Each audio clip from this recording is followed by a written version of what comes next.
Psalm 51 begins in the dark, intimate space of a broken man's heart.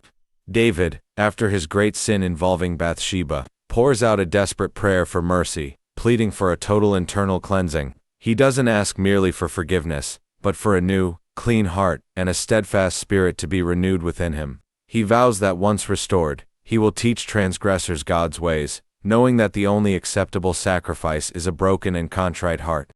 The narrative pivots to a warning about arrogance in Psalm 52. The speaker addresses a deceitful man, characterized by his boasting and malice and destruction. He contrasts this fleeting self-made strength with God's unfailing love, which endures forever. The haughty man is swiftly cut down like a tree, while the righteous thrive like a flourishing olive tree in the house of God. The scene shifts again to a collective lament. The psalmist observes the widespread moral decay of humanity. Noting the fundamental error, the fool says in his heart, "There is no God."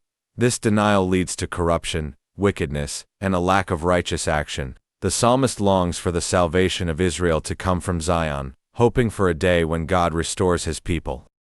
A plea for rescue breaks through. Betrayed by strangers and threatened by arrogant oppressors, the speaker is at his limit. He prays to God to save him by his name and power. He knows his enemies do not regard God, but he trusts that God is his helper and sustainer.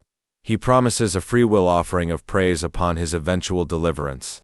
Today's takeaway: true restoration begins not with a denial of sin, but with a deeply humble plea for inner renewal, which is essential to withstand the pervasive corruption of a world that disregards God. Subscribe.